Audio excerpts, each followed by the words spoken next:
Previously, I have said that I've become quite a fan of Asus's Tuf brand because they're taking the Asus ethos and bringing it into really, really good value for money products. And the Tuf 301 is a prime example of that.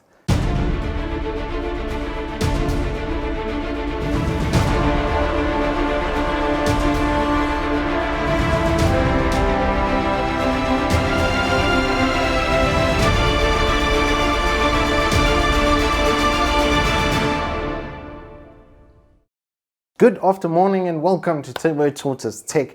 Today I'm unfortunately Rudolph reviews. I'm a little bit under the weather, hence the red nose. So please do take a little bit of more patience applied to me today because yeah, my brain is addled with very strong antibiotics and such. But onwards and upwards to the Tuf 301.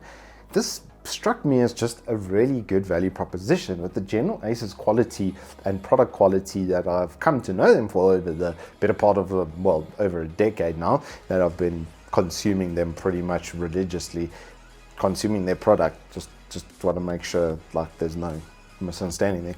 It's always just been a pretty good buy and a pretty reliable one that you're going to get something that isn't going to fail very easily, that's extremely well built and it's going to last a long time. But their mid-range of products was lacking somewhat.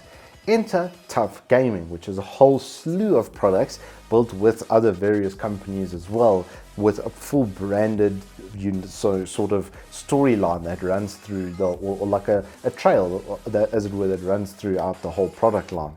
The Tuf 301 on paper was so good that I actually blind purchased one for a mate. We built his machine into it, and then I literally immediately sent him a message and said, please give me a review sample, because for 1,500 Rand, which is what these go for on special, they are incredibly good value for money. The default layout is such that you have a full front mesh with 360 or 280mm radiator support, and it comes with three 120 ARGB fans. Those have their own little connecting blocks, so there is one addressable header that comes out of that, and then one fan header that they're all daisy chained into. The back fan is a plain black 120mm fan, and that has its own separate connector. And it's important to note for the test that I'll show you a little bit later that I did do, that the 120mm is connected on its own header, the back one, and then the three front ones are daisy chained together and then connected into the bottom of the motherboard. The ARGB is not connected because unfortunately this motherboard doesn't have an addressable header. CPU cooling support and PSU size are nicely symmetrical at 160mm, and to carry on with that symmetry, the GPU max length is 320mm. You're probably going to look at about 270 if you are going to have a radiator at the front of the machine though. The back panel layout is also really nice. It's got a couple of loop points for you to be able to cable tie stuff onto. I purposefully haven't done that, which I'll get to in a moment, but the garrets are nice. Everything for feeding your cables is in the right spot. There's holes along the top in the right spot, down the side of the backplate as well, to be able to get those power cables through in the right points, and then similarly at the bottom for all of your front I/O connections, and then obviously your power button and your audio and everything else that you need to connect over there. Speaking of front I/O, they've done something on there that initially struck me as a little bit weird, but I actually think it's maybe a bit of a genius move. They've got standard two USB 3.0s with a power button, a reset button, and then a separate LED switch. And a lot of manufacturers are now doubling up on the reset and LED switch on the same port. So you can unplug it from your controller and then plug it into the reset port. And ultimately it is just a switch at the end of the day. But they've separated the two, and then there was a combo jack, so it's a 3-in-1, so you get your microphone and your headset all in one, which a lot of gaming headsets use today. So if you don't want to have to use the extension, or you're just going to a LAN quickly or something to that effect, and you've got a 3-in-1, prime example being like a Cougar headsets, I found that their standard one was about a meter or so, let's say 1.2 meter before it went into the connecting block. I actually probably wouldn't need that, because if I'm sitting right next to my PC and I can connect it all in the front there, then that takes over it. You've got by default a split setup on most of your motherboards where you've got your audio jack and your mic. So this gives you the option of either or. It might not be for everybody, but I actually quite like it, to be very honest with you. Next to that, you might notice this little tab over here, which is a headphone stand, and it can be put on either side of the case, which is quite a nice little touch. Full glass side panel and a PSU shroud just to complete the default setup these days. Two 120mm fan support on top and a 120mm out back. but like I said, it's got 280mm up front. So at any point, you will be able to have more in than out depending on your water cooling setup. This is by default though a very, very good air cooling based platform because you've got the 3 in with the 1 out at the back over here, and then the top mesh is completely open. If you wanted to enhance that slightly, you could throw another 120 at the back, but with that amount coming in, it's going to create static pressure already, and you can actually feel it pushing through the top over here. Nice magnetic mesh as well on the top. Like I said, the defaults on this case are really, really solid. Now I let someone that's basically built like 5 PCs in their whole life put this thing together, and I've left it exactly as they had put it together, just to show you how easy it actually is to work in this case. With a little bit of instruction and some assistance, they were able to get like a really clean looking build. It was just maybe the loop on the bottom of that cable, and I probably would actually change how the GPU is set up, albeit it actually did a good job because on these Antec HCGs, they do have like really, really stiff heat shrink that's over there on the cables, so they don't bend too well. So going down and stuff can put some undue pressure on your graphics card and actually pull it out of place. But to counter that, they include a little GPU bracket, which you'll see under the TUF 5600 XT. But now moving on to performance. So there were some complaints about the system and everything that I've put into it. I have seen this 9600 KF go over 75 degrees in cases that didn't have the best airflow. So and that was on the average as well, which is like 6 or 7 degrees higher than you'll see in the benchmarks on your screen now.